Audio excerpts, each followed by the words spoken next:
Again, just keep in mind that there are vehicles in here. We're probably looking at about 7 or 8 cars. Again, if somebody's going to their car, just point your camera in the opposite direction. We don't need to look like a bunch of YouTubers out here. All right, so welcome to a parking lot. Congratulations, you made it. Okay. Again, it's very sensitive. Sorry, can I hold it like this? Nope, it won't record. It all goes to YouTube, and it'll have a side of it.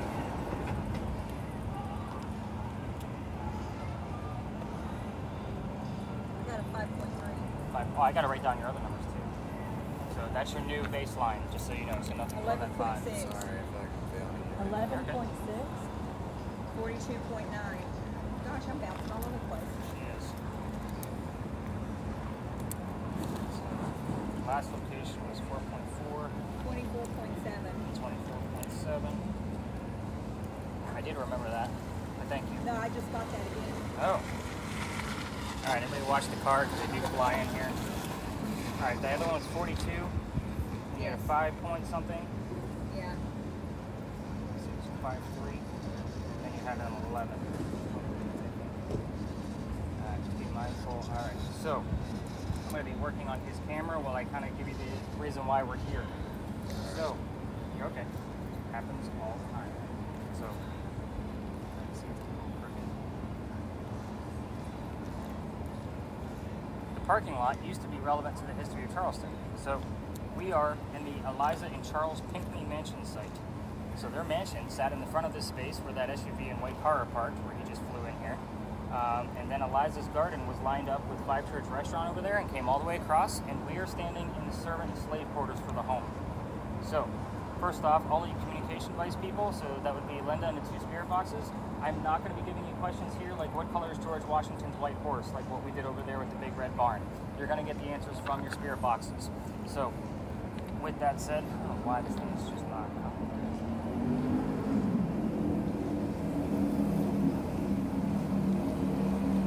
Who the heck were Eliza and Charles Pinckney? They had a son named Charles, they had a nephew named Charles. So that's 3 different Chucks. That's exactly why we look for those secondary clues. I need to know which Charles is coming through. In the event that Linda's word box actually shows us the name Charles, I need to know which one it is. So hopefully it's going to be a clue from the other 2 spirit boxes, if you're getting my point. I'm just going to restart this whole thing. So yeah. But anyway, the son and the nephew, Charles and Charles, were both signers of the Constitution for South Carolina. That's a big deal for us, but I hate politics more than all of you here. So we're going to move on. We're going to talk about Eliza. Eliza has a much better story anyway. Eliza married Charles at a young age according to today's standards. I say that because if you're going to ask her how old she was, don't expect numbers like 12 and 14 from the colonial days that she came from. Think of today's standards because her husband, Charles, was over double her age when they got married. There's a creepy age gap then, there's a creepy age gap now. So just kind of putting that clue perspective in the back of your brain. Now, she married him because her father was over in England and he thought he was dying. He's trying to bring all of his children home one last time so you can see him. Eliza didn't believe he was dying, so she stayed put and got married. In 1744, you don't get married in that year to get a green card. We're not a country, so kind of keep that in perspective. She did marry Charles out of love. This is a true love story, so don't poke the bear about the marriage, and we're already recording, just so you know. So don't poke the bear, please. This is a woman of respect, so again, we're going to treat the place with respect. I don't think I have to worry about that with this group. We're going to talk more about that later. But anyway, she was right. Dad did not die right away. Instead, he started sending her gifts from England to where we're standing. One of those gifts happened to be the plant seeds of indigo. You guys have been in town for at least a day that I know of. You've seen the word indigo somewhere, I promise you. However, indigo is a plant that makes blue dye that makes our blue jeans blue. I don't think one person in our group tonight, you have a pair on? All right, perfect. I was gonna say, we always have at least one example. So that's what we use the seeds for now. When Eliza got them, she didn't know what to do with them. She had to learn from her slaves how to keep it cultivated. It's not always hot here. So when she learned how to make the seed, or make the dye, or keep it going, she had to learn how to make the dye, moved it to a cash crop plantation, and then got a hold of her father overseas.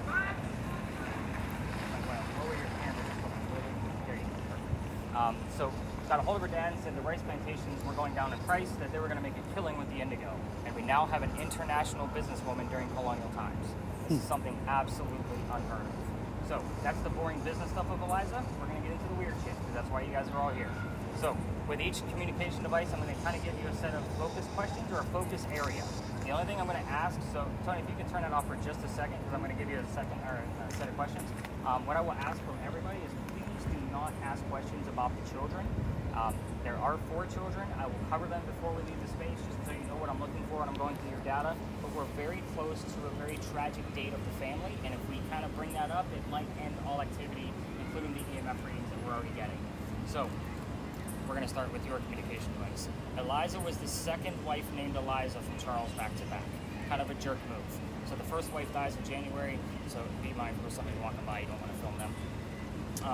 And it's okay to like just grab that top handle and just lower it when people are doing that. We're still going to get the footage. We all understand we're trying not to film people. Okay. But anyway, so ironically, both Eliza wives have a maiden name that starts with the letter L. Figure out which Eliza wife we're dealing with by asking for her maiden name. You can also ask about the marriage ages, and because you will get numbers on that device as well. So those are common answers that we commonly get there. Tony, with yours, the mansion's not here anymore. So you can ask, your device normally gives us 1 to 2 syllable answers, very quick. So you can ask what happened to the mansion, it's obviously some type of tragedy, and then when did that happen? If we get the what happened, we normally get 2 or 3 numbers of the when. So these are very specific numbers of the date. So again, when I see 2 or 3 numbers, when I reveal what those numbers are, before we do this page, they're like, oh snap, maybe I did hear that number, and it did come up. What I will also ask is, because your device does not record, if you want to stick close to Dennis, his device is actually recording audio, so if you miss something, it'll be on the audio of the camera. So kind of keep that in mind as well. You're going to have Eliza's sketch. She's pretty open about speaking about it. You have 4 major questions we commonly get the answers to. How old she was, what she died from, where she's buried, what president was a pallbearer, that kind of thing. That doesn't tell you how important that show is. I don't know what will. So, again, everyone wants to help you out by listening in. That way you guys can see if you're hearing the same things. Remember, you're listening for that radio chat. You can tell me what the DJ said, what the song they were saying. It's not about who sang it, it's about what they were singing. So kind of keep that in mind. So what happens here is I kind of do a few round robins as we explore the space. Just keep in mind, we do not go near cars or in between them. Again, people get really weirded out. We're not going to be here a long time. I'll explain why in just a moment, like before we leave the space, because again, I was going to retire this location. So I'll do 1 or 2 round robins just to kind of see what's going on with your device. Maybe answer a few questions for you and move on to the next person. And then I'll regroup us back here, give you all the answers to what I've already given you. If you're going to ask road questions, meaning a question I didn't give you, just make sure like it's not a yes/no question. You're going to put there about the children. So, and also remember, 3 of you using communication devices, this is why we use multiples. Most TV shows will take a spirit box, turn it on, and put the camera on it, and wait for 3 minutes till commercial break and nothing happens. If you ask a question, Sam might get the answer. We never know where it's going to go. That's the beauty of this. So you're not always going to know what the other people are hearing. So kind of keep that in mind. So, any other crazy readings I need to write down from you? They haven't skyrocketed like before. I did hit like a lot of 5.34 range and an 8.3. You did get up to a 42, so we're just going to keep your baseline moving forward for this space at 25. I am going to keep you behind so I can kind of tell you a little bit more about what you're looking at. Okay. And then I'll explain that to the whole group before we leave the space. For everybody else, I'd say let's go ahead and spread out. I'm going to start with Carol and keep her behind, and let's see what we can get out of this location. We'll see what's up.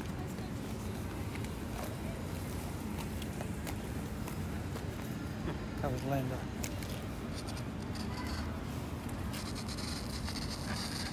Eliza, you're here. I got away from the devices and I'm glad to stay back.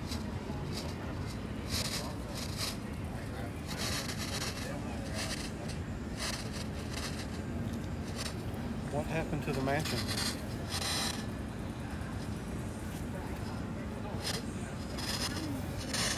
What happened to the mansion that used to sit on this property?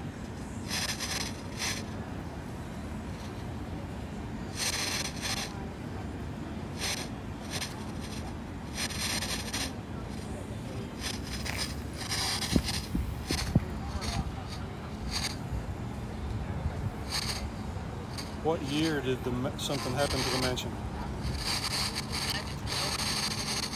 12?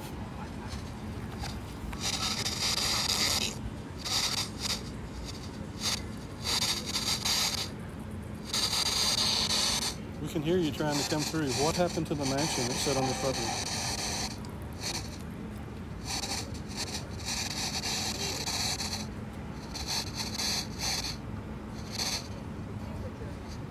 What year or what date Did something happen to the mansion that's set on this property?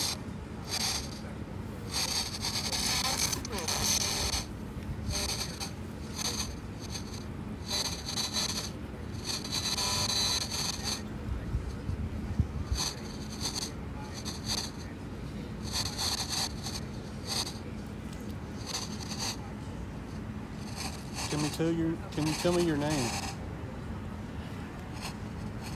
If you're here with us.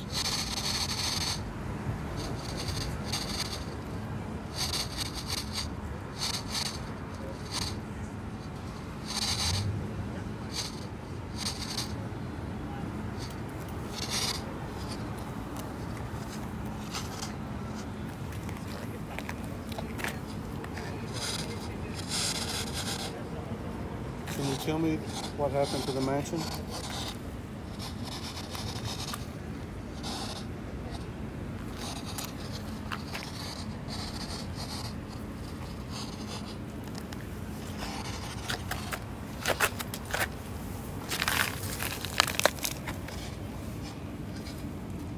Can you tell me what city we're in?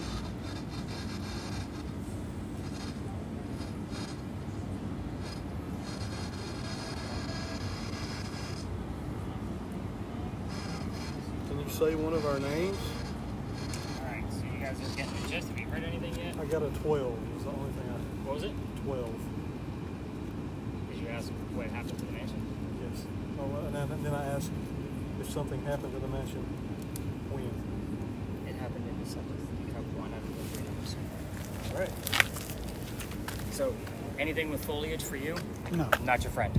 no. Just so you know. I keep turning away from them too because they keep walking in front of me. Well, you almost want to But have I'm a trying point of to watch reference it like every that. time. So, Okay. it, just like I told Evan to kind of keep somebody in view, Yeah. you almost want to do the same thing Okay. for height. Okay. So that way you can see, and you're going to see like they're going to be pretty solid lines in there. Okay. You know, anything that I find that's been anomalous hasn't been so solid. Like it flickers a lot. Okay. So, and when I say flickers, what is going on tonight? I feel like I'm screaming. I usually look for interaction. So if you have something in the camera that you're like, I don't know who or what that is over there, I can't make out, it's a sign or a bush, Okay. ask them to do something. Raise your right Okay. hand. Okay. You know, that way you can see if you have actual Okay. interaction. Okay. Like that's the kind of thing I look for. Okay. What do they look like in your field of view when you show it to them? Okay. So because they're in the dark, it's gonna be a little hazy. The closer you get, the more clarified it'll be. Okay. But if you had another figure over here, where there's obviously Well, I nobody. notice sometimes when she's moving, but it's only when she's close. When she gets far away, I don't see her. Yeah, it's that depth perception. Yeah. It's not going Yeah. that far. Okay. Keep in mind also it'll pick up your shadows. So it's a lack of light and a shadow, right? So that's going to look like a person is there. Okay. So if our shadows were on the wall, it would make it look like, and you were filming from over here, Okay. me and Tony would be 2 people, but then you'd have 2 more on the wall because our shadows are over there. Okay. So just kind of keep that in mind. Okay. Okay. It's just an absence of light.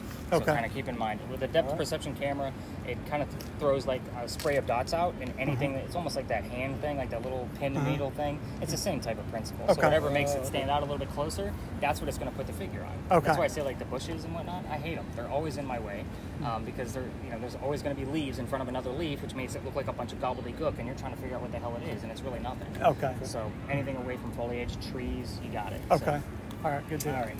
Wordless, you obviously figured out how that's going to Yeah. happen.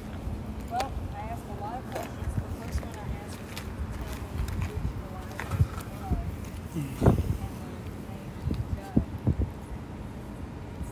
You see me? Mm-hmm.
Oh, here comes the rain. Oh no. Yes. So. You ever done this in the rain? You have shelter, because we're going to have to protect the deer. I don't think y'all are going to know. If they said it was going to rain around 9:50, and I was like, we'll see about that. It's only going to last a minute. Just kind of skimming by the the closest is actually here this way. Yeah, let's kind of get this deer.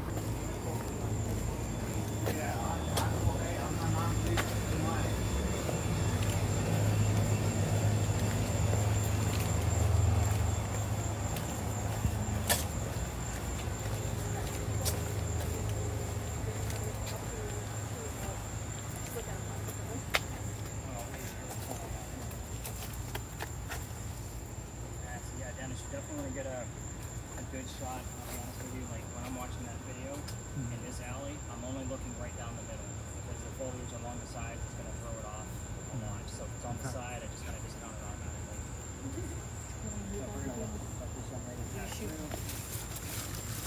Hello. Alright. Alright, come on in, Evan.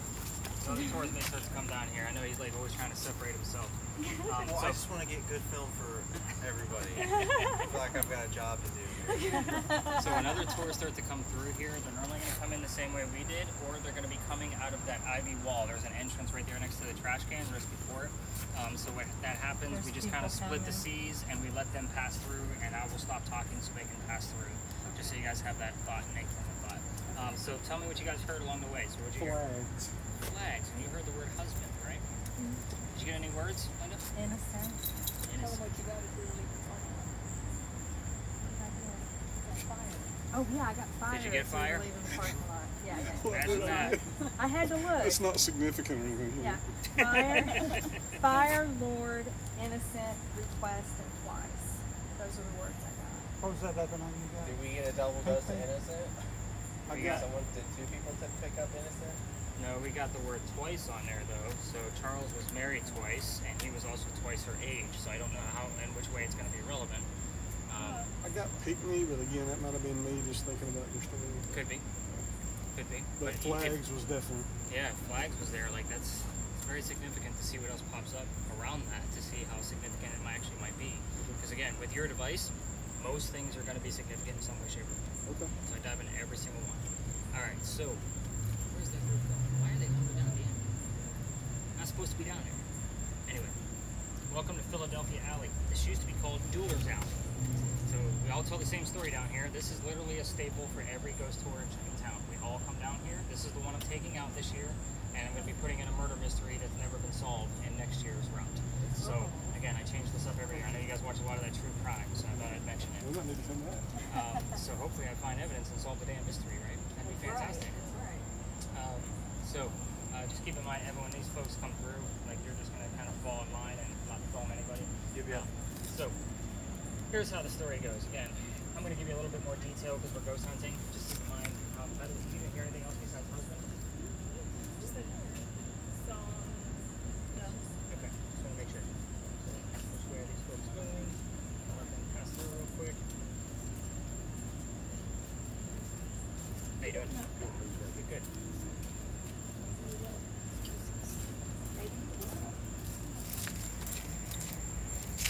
So, here's how it goes. The doctor moves down here from Rhode Island. His name is Dr. Joseph Brown Ladd. In the event that Sam hears the song Brown Eyed Girl, it's not coincidence. We get it all the time because it's part of his name. So again, it is an identifier. However, he moves down here because he's supposed to get married to his fiancée, Amanda. Amanda just inherited a bunch of money from her dead parents. She's an attorney, helping her out with all of this cash. The attorney thinks that Dr. Ladd is just after Amanda's money, so he tells Amanda, get rid of the doctor. Dr. Ladd's going to move to Charleston, so that way he can start his medical practice down here and prove that he's not after Did you Amanda. say lags? Ladd. Okay. Like L-A-D-D. Okay. So he comes into town, and the coachman set him up to be robbed and killed. So it wasn't a very good start to his stay here in Charleston. But somebody was walking by and seeing what was about to happen. He's somewhat of a local. He's been here for a few years, and he knows everybody. He knows the coachman is going to attempt to kill the doctor. So his name is Ralph Isaacs, by the way, this gentleman. I'm going to stop on Ralph because Ralph has the same initials as where the doctor came from. Rhode Island, Ralph Isaacs. We were getting the letters RI all the time, either on that word list or on a regular spirit box. So I actually have a digital Ouija board device that they just invented last year to make sure we were getting those letters. And I can't tell you how many times I've gotten RI when I'm talking about Ralph.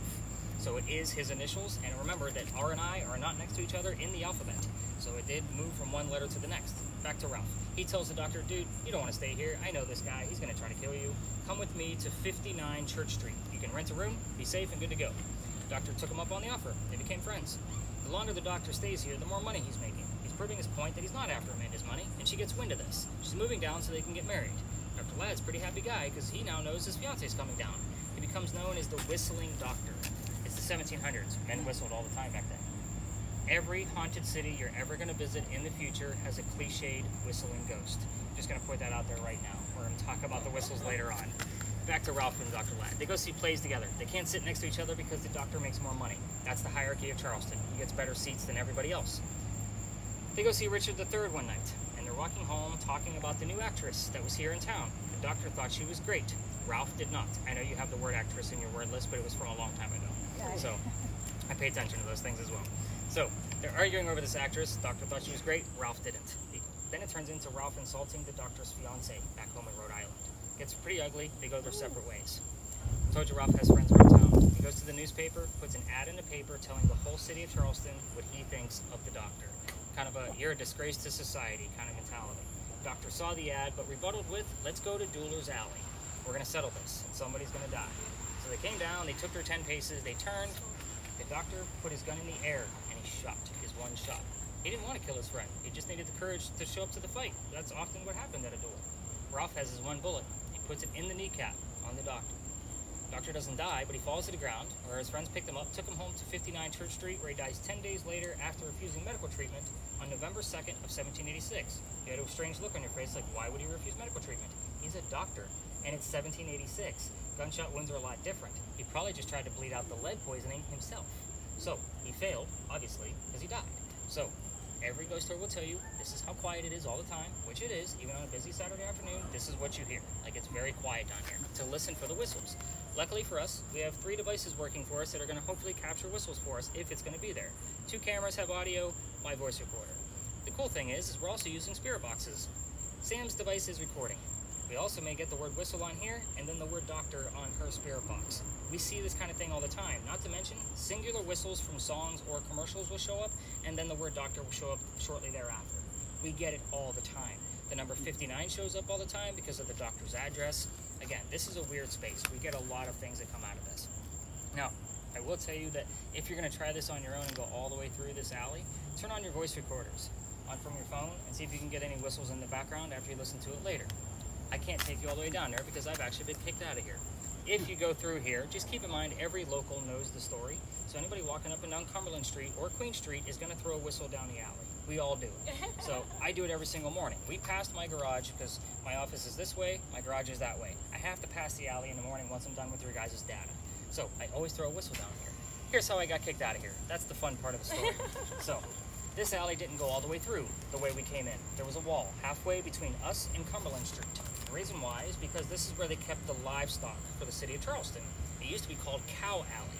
So we do get the word cow that shows up here all the time, or the word beef shows up all the time. However, that means the bricks on the other side are older than the ones we're standing on. Those are sun-dried bricks from slave children. There's a full handprint of a slave child at the end of this alley along with fingerprint swipes from others. So, November 26th of 2020, my entire group of 10 is huddled around that brick waiting for something to happen. We're going to let this young lady pass through. Depending on which way she's going to go. Might be some actors guild down there. We're waiting for you.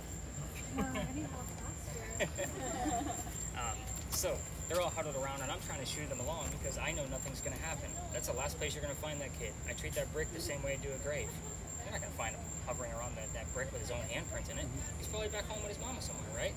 So I'm also trying to shoo them along because it's outside the kitchen window of the beautiful mansion at the end of the alley.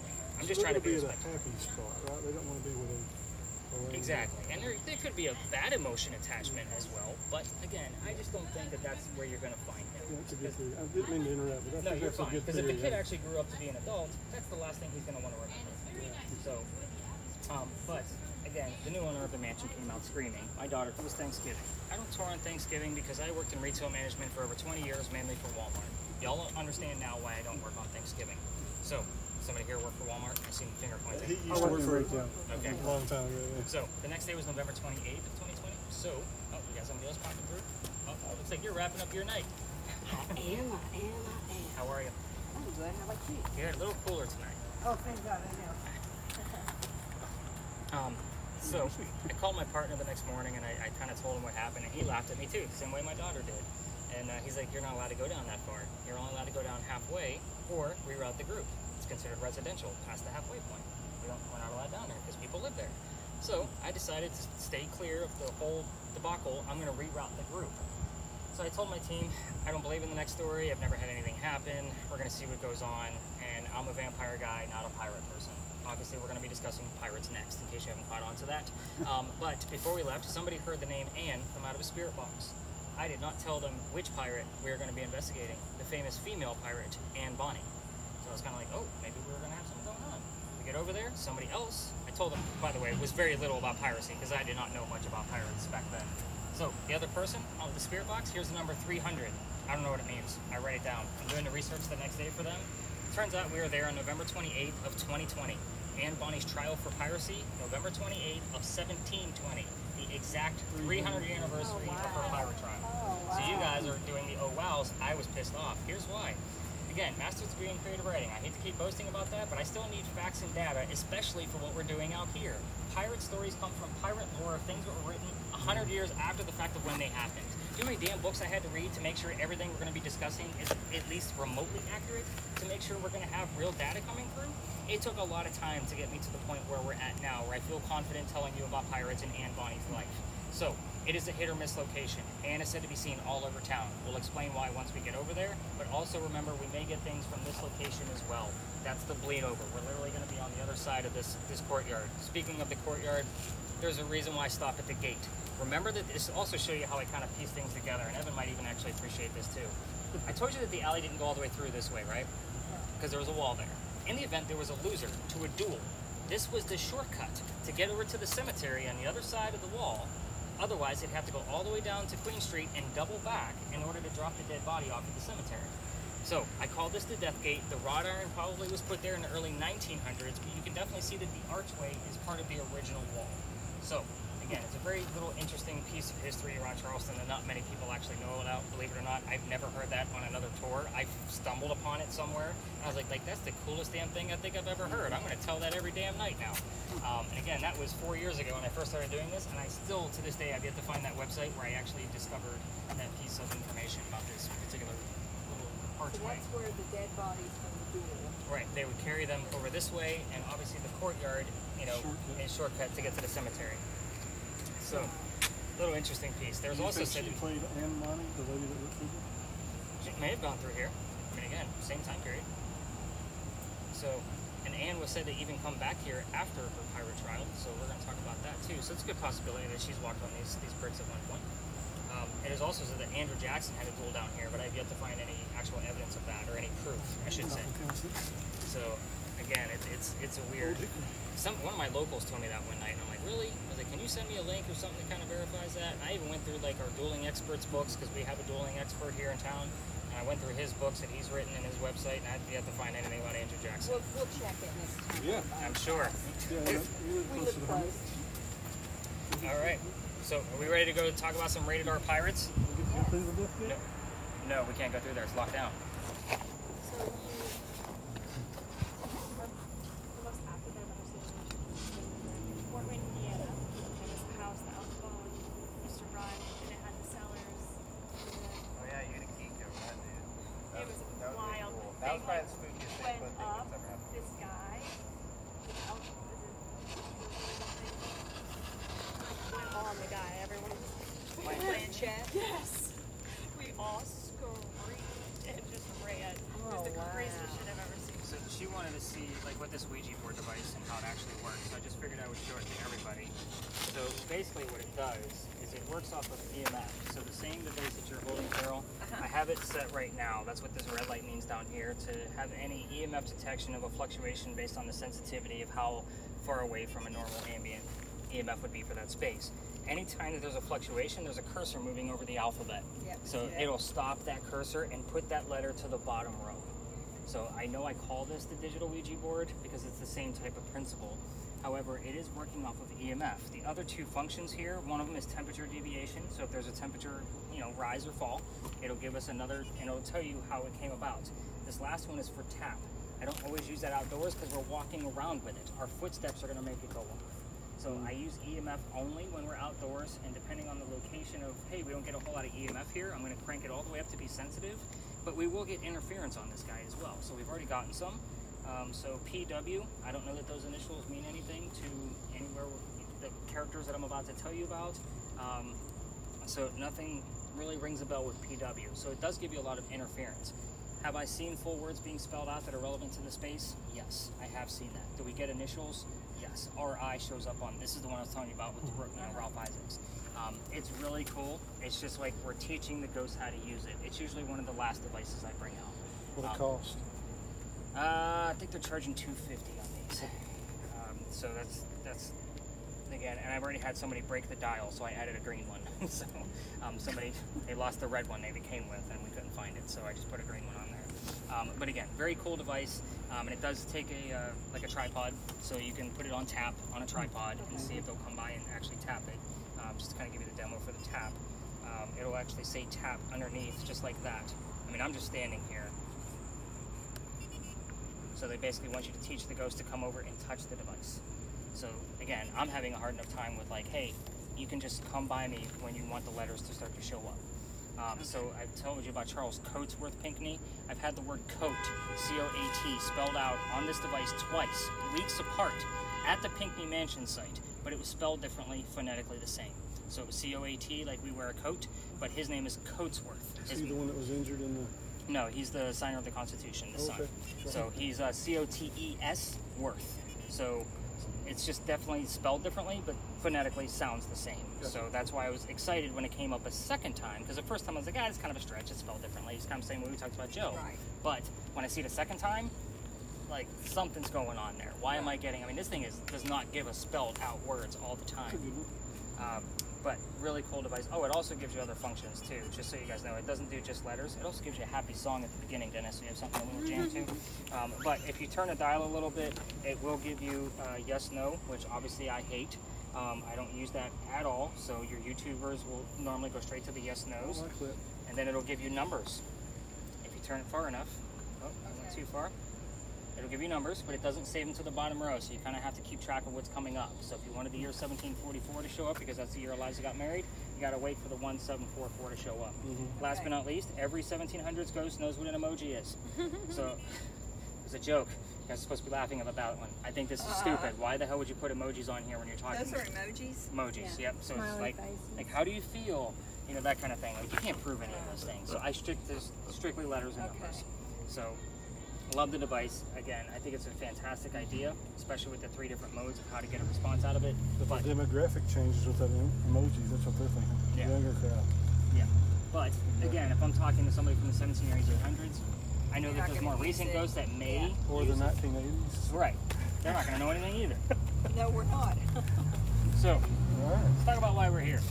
There we go, Evan separating himself again. Evan, come on. He's fine.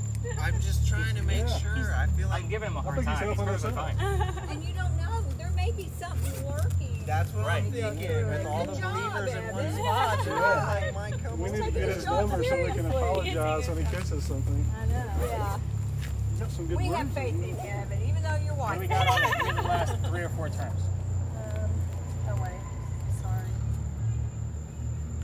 Governor, widely, mistake, and rude. Where did you get governor? Right here. Yeah. Somebody a governor. I had a feeling that was going to be a good one. Yeah. Really? Yeah, so both of the father, how do I put this? So Eliza's husband and the son, Charles Coatsworth. Yeah. I want to say that Charles Coatsworth was a governor at some point. I know that one of them was, because it may have been the nephew. I could be mistaken. But he's also buried across the street too. You want to write that down for your research? Or? It's already writing it down for me. Cool. So, ours I don't have to write down. So, normally what will happen is we hear something about from the husband. So he'll give us like the name Charles, or father, husband, or something along those lines. But the next clues that we normally get are something relative to the second wife, the one that isn't buried here. So the first wife is also buried across the street, but the second one, if you remember, is in Philadelphia. So we normally will get something like planter or farmer or something along those lines. That's kind of like a significant clue to the second wife. It's more of a servant job. Yeah. Like cemetery and suspect. That's why I love to look at that thing as a whole. Like, so when I get back to the office, it's a nice. I mean, you already seen where I was putting some of those clues together. You want me to be on? Or Nope. Give me 4.5 minutes. So, talk about why we're here. Every tour comes here as well, but we're going to be looking at the Powder Magazine in a much different light than what they do. That's the little building up there with the crosses on it. First off, those are not crosses. Those are earthquake bolts. If you don't know what an earthquake bolt is because you haven't been on another Charleston ghost tour or any other tour in our area, they're basically a turnbuckle. It goes all the way through the roof, and you can tighten them if we have another earthquake like what we did in 1886, which we have not. And it's supposed to tighten the building up so no further damage can incur to the building. So that's kind of why they're there. It's a great idea. It just doesn't work. The only reason I bring these particular earthquake bolts up is because that's the first set of earthquake bolts that Charleston ever put in. The reason why is because that's the oldest government building in South Carolina. It was finished in 1713. We're here because of that age. This building was being constructed at the same time that Anne Bonny was coming here to start her new life. So it's kind of like what I call a familiar. So you guys have seen the TV shows where they use that Boo Buddy, the teddy bear with the K2 meter in it. So they use that because the child would recognize it as a toy. It's the same principle. There's not many buildings this old in Charleston. Anne Bonny would be around this area because she would recognize it from her own era. So let's get into the history of this place. Not the place, but why we're here. The building took 10 years to build. Does that sound like our government? Small building, 10 years? Yeah, not at all. I usually say, no, not at all. I'll answer for you. But right in the middle of the building's construction is where the history begins. So try to follow me. There's a lot of twists going on here. So here's how this goes. 1708, a young lady moves here from Ireland. Her name is Anne Cormack. She comes here with her father and his mistress. The mistress is Anne's mother. Are you guys with me so far? The three of them are running away from her father's angry wife. How mad was she that she kicked them out of the damn country to come here in 1708? There's no planes. They left by boat. So, gentlemen, be good to your ladies. I'm just going to put that out there. Anyway, they landed in Georgetown. That's between us and Myrtle Beach. So, if you're not familiar with South Carolina, Dad bought a plantation up there, and Mom died pretty quickly after they arrived. So that means Dad is now sending young Anne down here to Charleston to sell things from the plantation to help keep things afloat. Why the hell did that group come all the way over here to see what the hell we were doing and then make a perfect L? I have no idea. But anyway, again, we're the weirdos. Welcome aboard, everybody. Anyway, so let's take a small trip back to Ireland for just a second. Anne was said to be a badass even when she was a child. Back in Ireland, they say when she was 7, 8, 9 years old, remember it's pirate lore, nothing is ever going to be exact, that she killed a servant with a knife to the belly. So I can't tell you how many times I've had like servant, knife, and belly all show up from 3 different devices, and the other 2 people have no idea what's going on. So again, it happens all the time. Back to Anne. Fast forward, the building's done in 1713. By 1715, pirates are starting to come through Charlestown. Anne is stoked. She's going to fall in love with one of these guys so she can earn her freedom, just like a man. So it's a man's world at this point. That's why she wanted to get married so bad. First guy, and yes, I said first because there's a handful, and that's what makes the story so damn interesting. We're going to cover them all. Is James Bonny. You already see where this one's going because we mentioned her pirate name already. Dad didn't approve because he's a pirate. They ran away to Jamaica. They got married, and Cormac becomes Anne Bonny. That's where her name came from, pirate name. So when they get down there, she realizes that James Bonny, her new husband, is not Captain Jack Sparrow like what she was hoping for. This guy turns out to be a privateer. He's a spy for the British. He's a coward. This isn't who she wants. So a few more years go by, and she falls in love again. Guy number 2. This is John Rackham, but everybody calls him Calico Jack. This is the guy they based your Johnny Depp character off of, in case you're wondering who this guy actually is. Calico Jack has his own ship. He has his own crew. Anne wants to be part of that crew, but you can't put a female on a pirate ship. Does anybody know why? Bad luck. Bad luck. Thank you for keeping it family friendly. I really appreciate that. Most people do. It's also a question just to make sure everybody's paying attention. But anyway, he makes a deal with her. If you dress like a guy and look like the crew, you can be part of the crew, but you're going to be a female in my quarters. She's okay with this. Why? Dad used to cross-dress her as a boy apprentice back home in Ireland to hide her from his wife. So she gets it. It's a man's world. She's a pirate. She's excited. Let's go. But we're all adults here. Let's put 2 and 2 together. She's a female in his quarters. She's eventually going to get pregnant. You cannot have a pregnant pirate dude on the crew. Somebody's going to figure out that she's a girl. Jack decides to drop her off in Cuba. Go have the baby over here. These are friends of mine. Come back later. We'll figure it out. She goes and has the baby, but returns with no baby. We have no idea what happened to this child, and none of my research has ever found it. But she comes back dressed as a female. This makes Jack pretty angry. And while she was gone giving birth to his baby, he captured another pirate crew. She's going to go flirting with that pirate crew because that's who Anne is. She wants to make him even more mad. We're on guy number 3, in case you lost track. Guy number 3 turns out to be a female, just like a guy, to be part of the crew that Calico Jack just captured. So now we have 2 females, just like males, on the same ship, trying to be pirates. This young lady's name is Mary Reed. She went by Mark Reed to become a pirate. Her and Mary became friends, possibly lovers. We're not going to really know for sure, but the British find out where they are. They send a fleet of ships to come take down one measly pirate ship. The rumor is that Anne and Mary were the only 2 pirates not drunk enough to come up and fight with 1-bullet flintlocks because they don't know how to use the cannon jet. So, obviously 2 ladies with 1-bullet guns are not going to really take on a whole fleet of ships. They get arrested, and as they're being arrested, she looks at her captain, her bow, and she says, Jack, I'm so sorry to see you here, but if you would have fought like a man, you wouldn't be hanged like a dog. The word dog shows up a lot. Again, another piece that shows up for us. The judge wants to see the 2 men that fought back so valiantly on their own. He's already tried and hung Calico Jack and the drunk pirates that wouldn't fight. They're dead and gone. The 2 ladies go in front and reveal their gender. He doesn't give a shit that they're female. They're still pirates. He's still going to hang them. We plead our bellies was the last thing they shouted because you cannot hang a pregnant woman in 1720. It's illegal. He sends them both back to jail, delays the hanging, but Dad is still up here in South Carolina with all of his Irish money.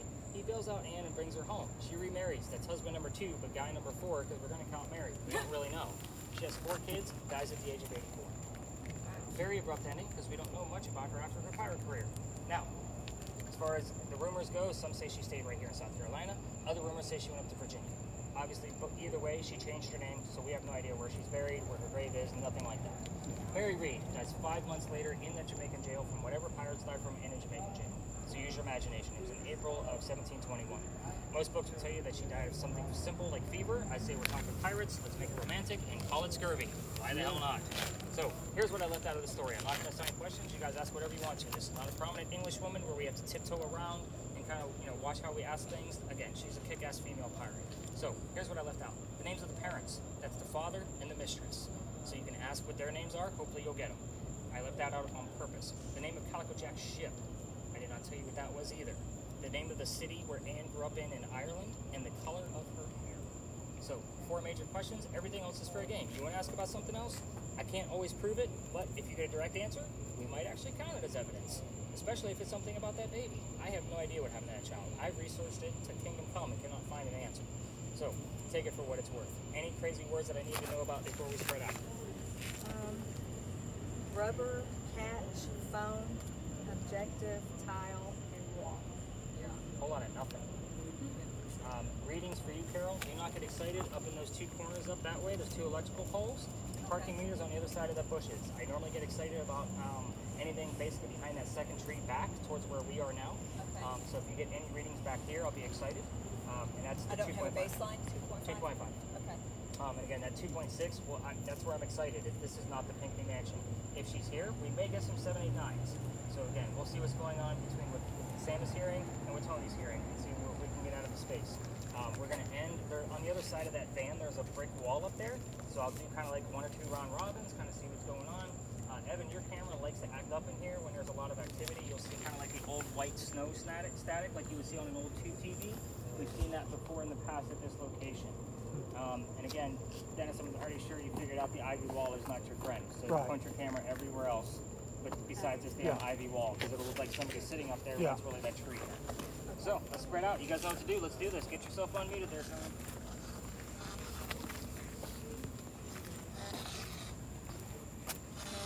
What color was her hair?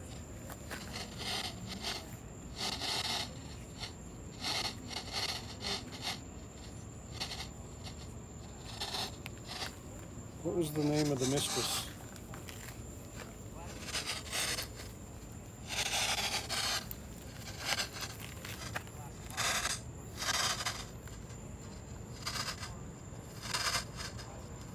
What city in Ireland were you from?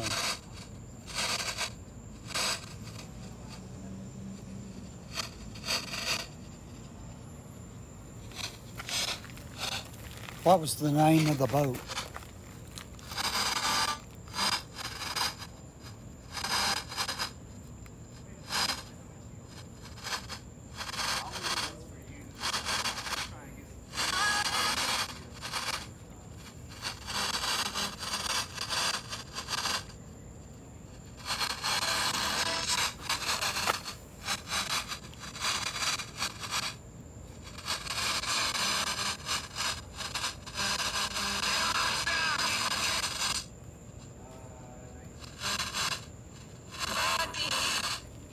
How many men were you associated with?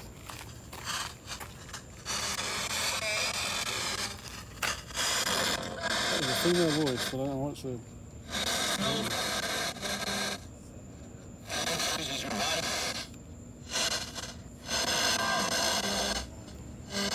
What color was your hair?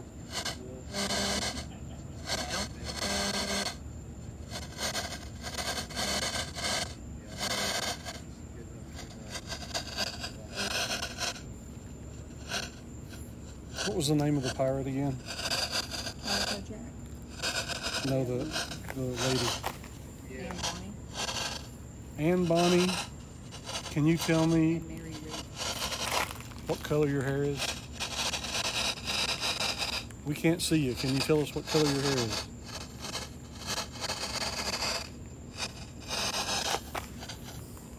Anne Bonny, can you tell me where you're from in Ireland?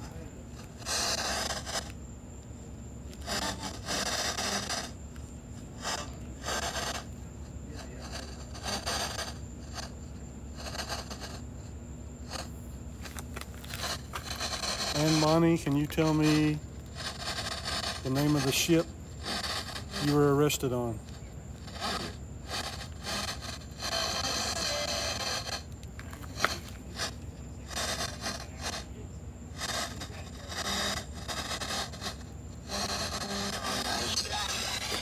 I heard Jack. Just note, heard Jack.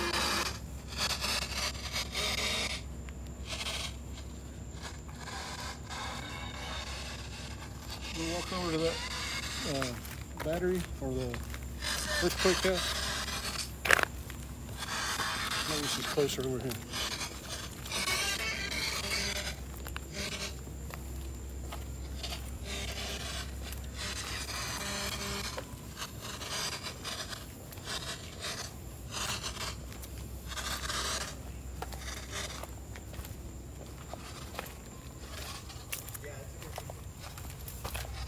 Anne Bonny, what color was your hair?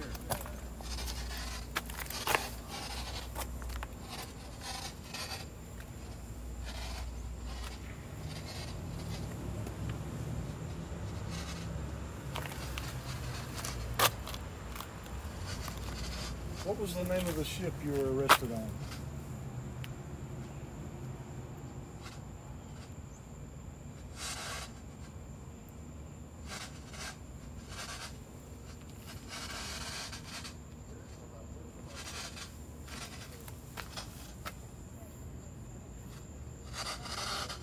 Can you say one of our names?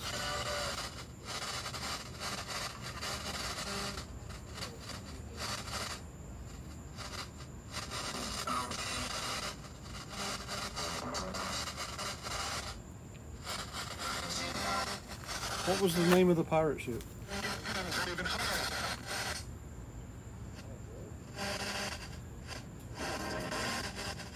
You got your camera on? Cool.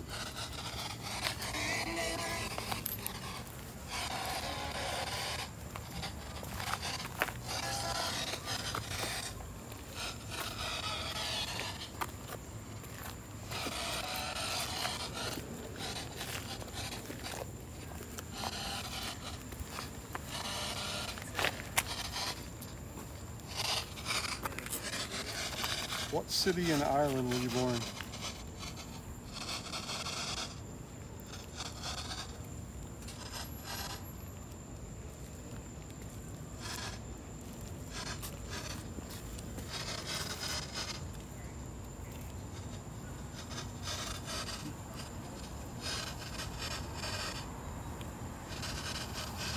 What color shirt does Dennis have on?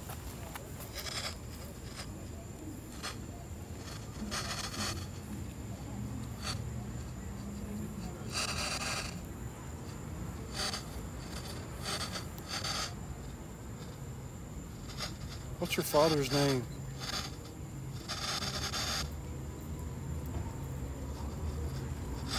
All right, Jen, what do we got coming out of here? What? What do we got? Really, I heard maybe Jack once, but that's I really didn't hear anything else. That's pretty common here. We get it all.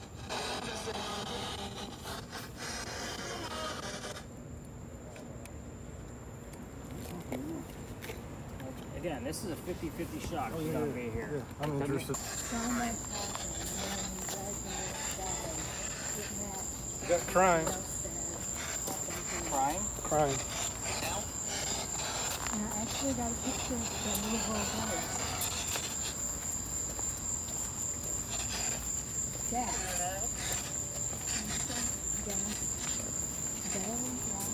Bell? Oh, that's a good one? Okay. Oh, I got flow, awareness, bell, and gas.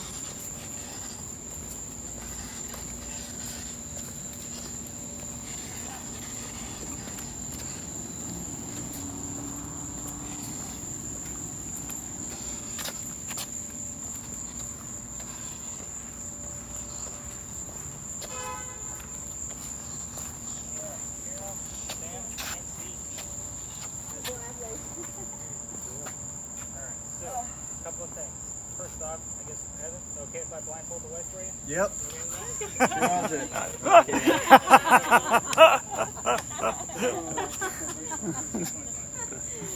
Here's what I'm going to tell you. I'm going to give you guys the gear that we're going to be using, but I'm also going to take the group over there to that monument and teach them the history. Do not put on the gear that I'm giving you.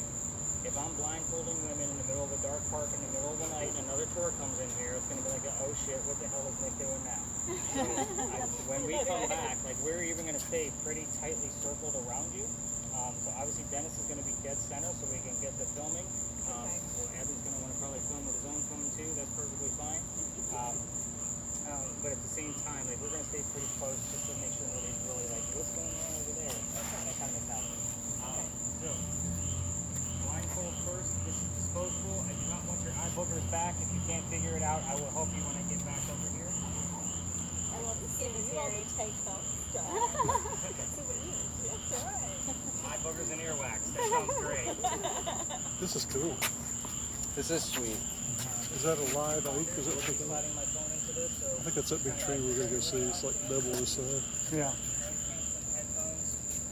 So Sam, Evan will be putting these on you just so you know, so you can just set them next to you. Pretty amazing. Just so you That'd be guys know, that'd be cool to come down, like if they do a big, like everybody dresses up and stuff, and like walking around here. That would probably bring out some spirits if they saw period dress and stuff.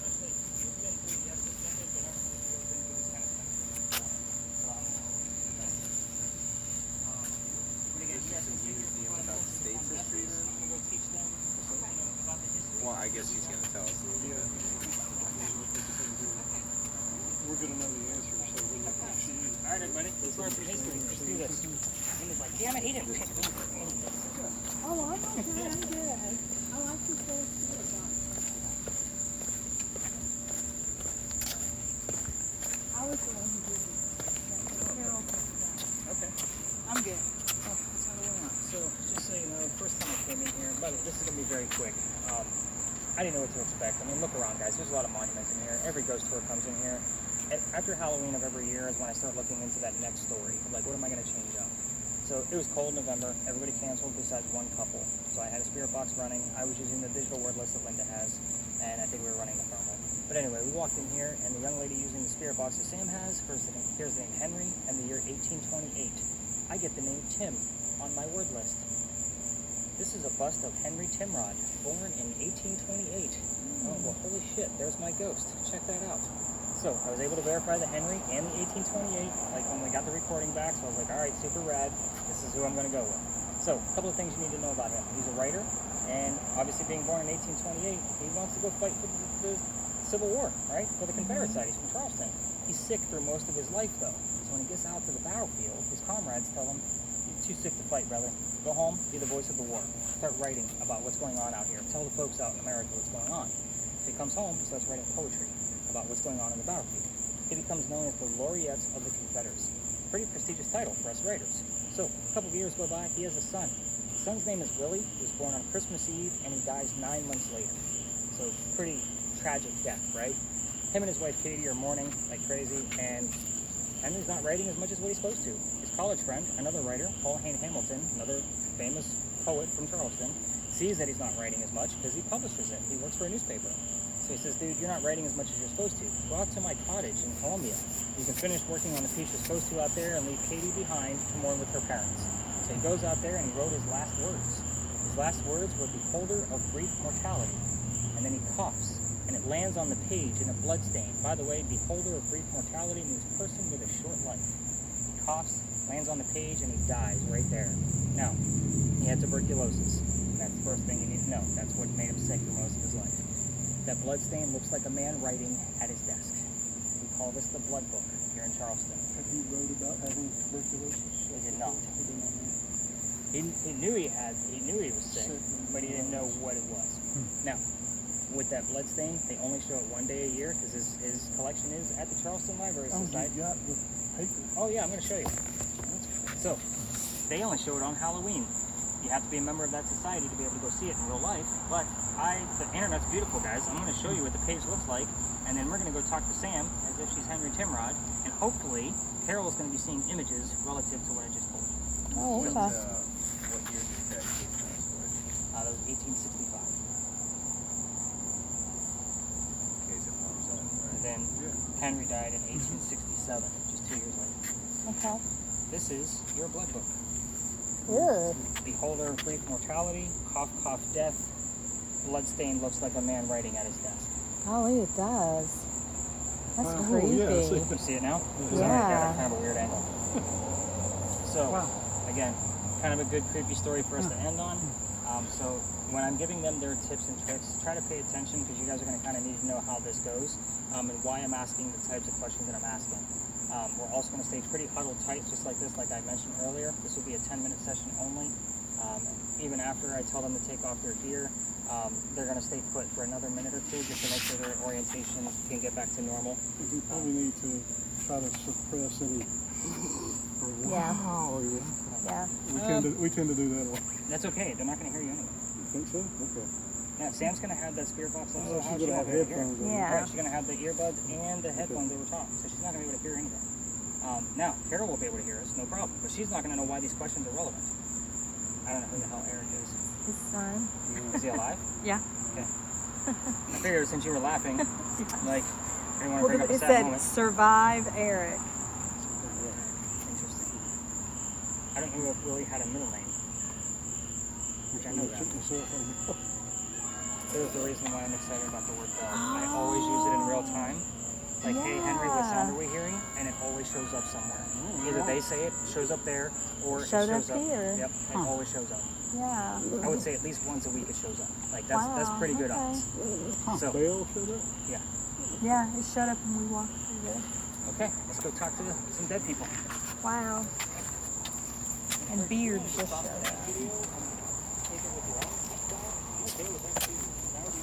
Yeah. I'll just use it both. I am. Or if you want me to quit, I mean, I can. Someone has to hear the story. I feel like the group wants a lot. So we're going with that. That's right, that's right. All right, so tips and tricks. Here's Did you how hear this is anything gonna we go. Did you said? figure out your blindfold yet? No, we were talking. Okay. I haven't put it on, but I can. No, I just wanted to know if you figured it out. Because you gotta open it. That's the ear hole. You wanna lift it by the nose. It's 2-ply. It's gonna open up like a Batman mask. Nope, that's the other ear hole. Let me help you out. So, if you guys ever wanna know, these are disposable. You can buy them in bulk from Amazon. They're pretty cheap. So, it opens up like so, and then you rip it. Now you have a Batman mask. And you have ear holes right there. Okay. Exactly. You don't need to put it on yet. So, here's what's going to happen. Again, 10 minutes only. Your family members, when we are done, are going to tap you on the leg.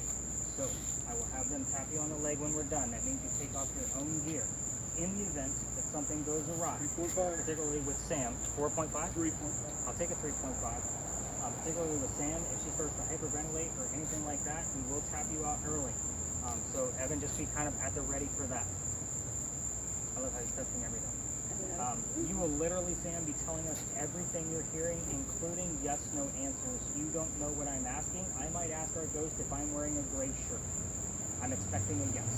So again, even if you hear yes/no answers, tell us what you're hearing. If you're talking too loud, Evan's going to tap you on the shoulder. That means pipe down a little bit. Again. Settle down. Yeah, settle down. That's kind of the mentality here. I know, you put a blindfold on the volume on. Right, exactly. Most people want to scream and shout because it's just like you have headphones on.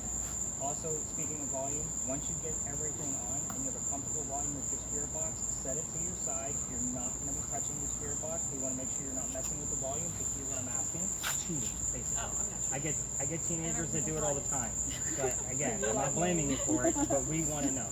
That's kind of, not all of us know you like that besides that. Okay. With yours. Again, nice and simple. The less detail you give us, the better, because I'm going to be focused on her messaging. We're going to see your visuals anyway at the end of this. So again, if you see 8 people in a park sitting on a bench next to a tree, you say 8 people, bench, tree. That's all we want to know. So am I supposed to be looking around the whole time? It's going to come up right in front of you. Oh, it's going to You don't need to, like, I'm going to walk you through. Have you ever used one of these? No. Okay, so 2 things. There's a focus wheel right here. Okay. And then underneath, your thumbs go here. You can move it forward and backward if you need to. Okay? But I noticed you wear glasses, so you may have to move it back. She's dancing. So once I started, That's what it always does. you're going to start telling us everything. And I'll slide my phone in here. You're going to go blindfold first, then earbuds, set your volume, and then Evan, if you can come in here and get those noise-canceling headphones on her, because she's not going to be able to see and they can be a little tricky. A minute and 11:32 right now, so the minute she starts to hear things, like basically you get those noise-canceling headphones on her, that's when her timer starts. Should I go ahead and start? Yep, go ahead and get those things started. Everybody, let's kind of stay close-knit. Let's get real nice and tight in here. So if we can get Tony back over. Tony. Figure out all of the images from last time. It gets a little funky if there's too many in there. Everybody else already has all their images.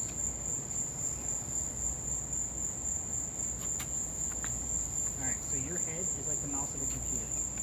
So when you're in there and I say look down, you're just going to slightly look down and you're going to see where there's going to be a little ready button. And you're going to hold the center little dot on that ready button.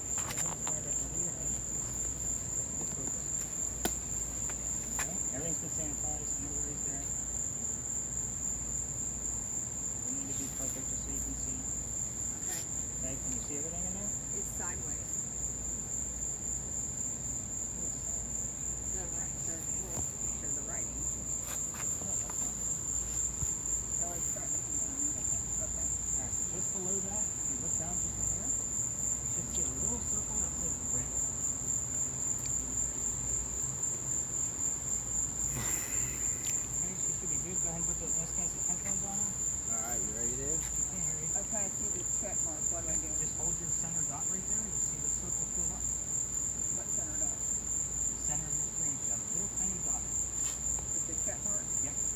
Okay, See where that circle's going up? I got it. Once you have it, look up for a second, and then you'll have 3 dots at the bottom. You want the one on the left. It'll say Seer Session. Oh, it just took the one in the middle and went with it. Do you have any more dots on the bottom? Or any more circles? No. Like flashing a bright light thing. Hold still and hold the button there. So I need to look at the one to the left, right? Yeah, I'm going to get it set up. Wait.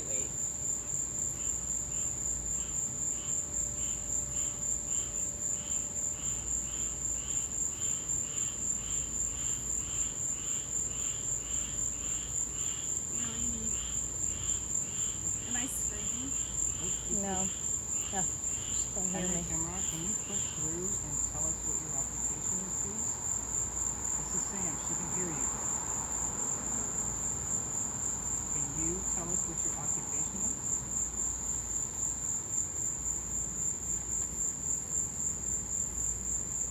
Henry Timrod? Grave. Slide this back in. Here, tell us everything that's not gray smoke. Come through and just Health and wellness. health and wellness. Henry Simran, push through and tell us your occupation, please. Let us know when you can see that scope.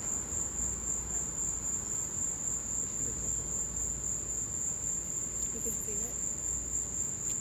Always get something with sight. Henry, can you tell us what we're hearing right now in the background? What is that noise?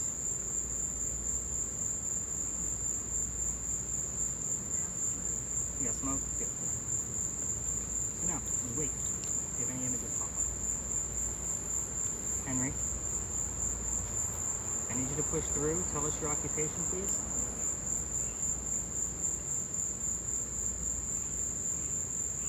Covered. Are you Wide receiver.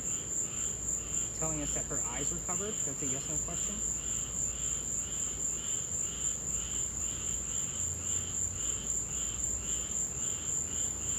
Henry, Dress. say dress.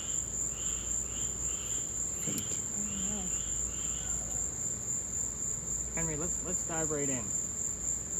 We'll just say we started at 11:35. Henry, let's talk about your wife tonight. Can you tell us your wife's name, please?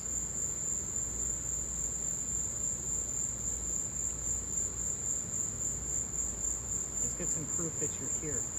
Tell us the name of your wife.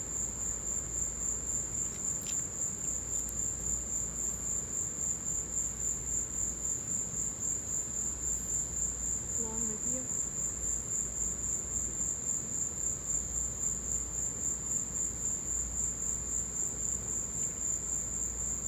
Henry, are you even here with us? That's a yes no question. Stanley. We were just talking about the Stanley Hotel, weren't we, Karen? Yeah, we are. Who else is here with us? Can you give us your first name, please? Nobody here but the Petrie. folks that I brought. Okay. Birthday.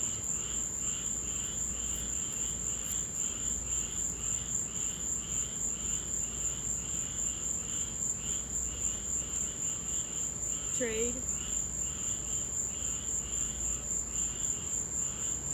Season. Give us birth date and season. Which season do you want us to focus on so I know who we need to ask you about?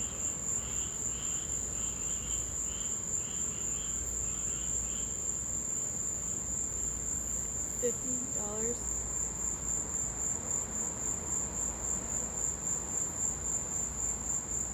Do you want to tell us how you met your wife, Katie?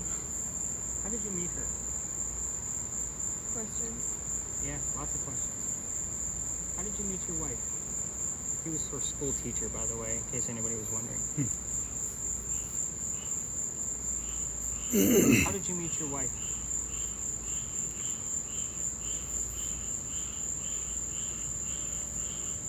$23 years.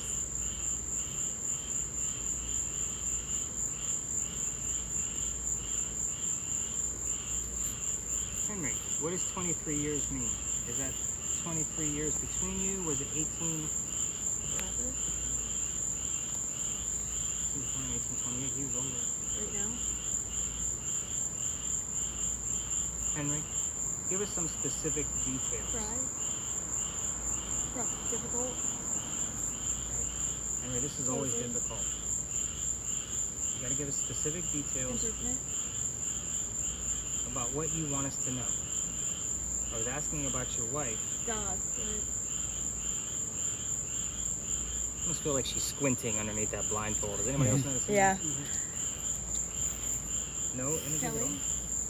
Well, there was one, but it was like a kind of machine.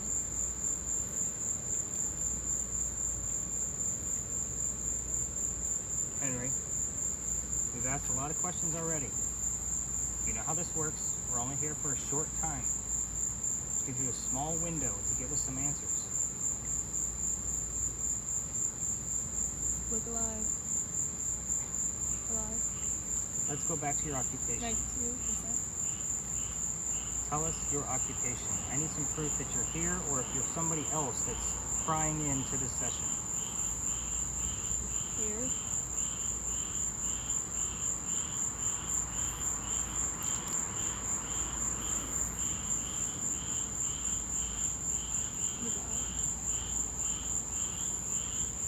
say? New bell? Everything. I can't hear her very well. Henry, you know how this box works with this green box? This is Miss Carol. She can see what you want us to see. Can you tell us or show us what we're hearing, what animal that is? Way down.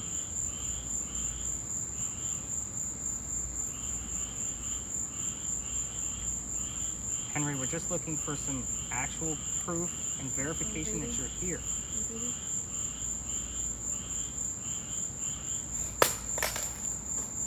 Oh God. Is that normal for her to take deep breaths like that, Evan? That's like the third one she's taken. Like they're almost like big size. I think she's Think she's fine. all right? Yeah. Alive. A lot of living type 70. terms. Do you want to go with some numbers, Mr. Timrod? Can you tell us how old you were when you passed away? Certified.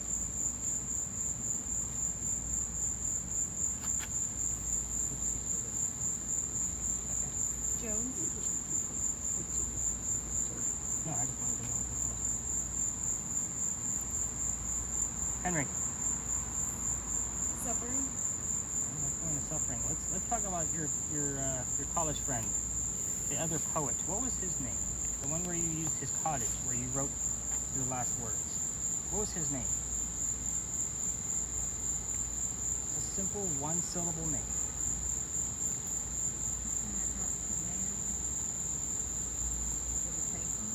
With a cape? I don't like. A vampire? Zorro.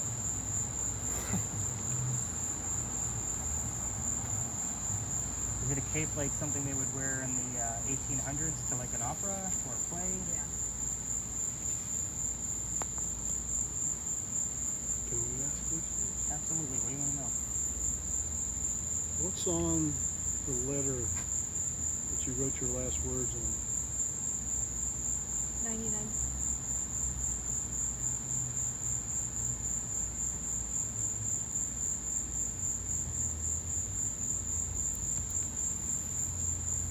We're not here to bother you. We just want to know the history.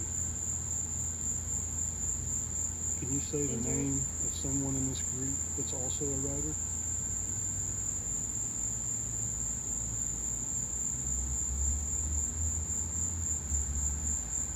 You look so bad.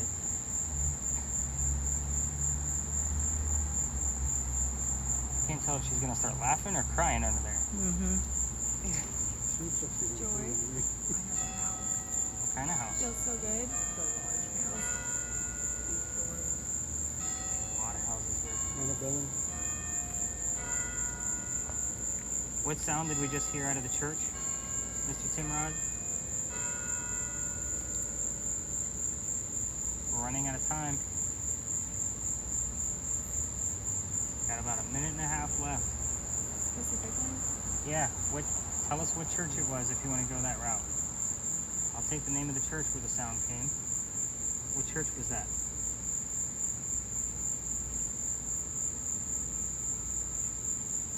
Do you have any last 100 words? degrees. Does he have any last words for us?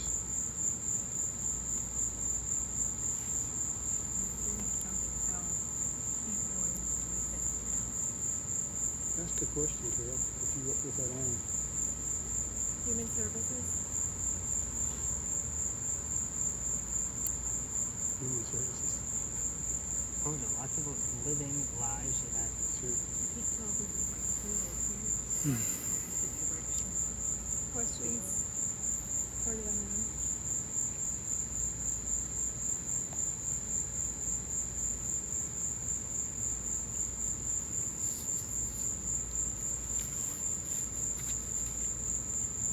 Henry, we're gonna say goodnight. Can you say goodnight back to us?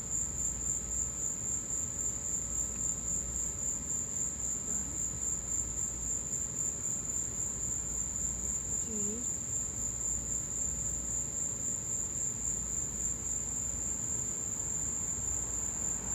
What are the songs then?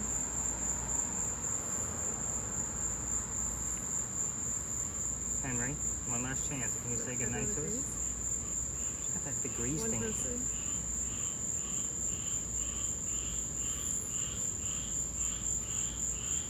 Henry, last chance.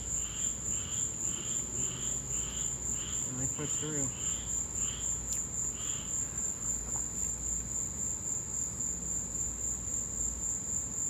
Again, I can't tell if she's gonna start crying or what's going on over there. Sometimes.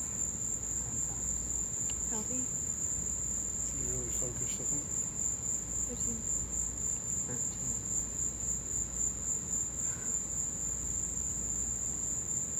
Okay, Henry, I'm gonna. Answers certain times. Answers at certain times. I'm gonna call it. I will see you again tomorrow night, sir. So I'm gonna have this young lady's husband pull her out of this. Carol, go ahead and rip that headgear off. I want to see what these things look like because you have some things that we've already gotten here in the past. Oh, really? Like that house, we've gotten plenty of two-story, big, giant houses right? here. Yeah. Was I screaming? The first thing, No. I thought it was just Did like, it feel like you were like the device that just went tilt on Right. or something. You did? There was some It's kind of- probably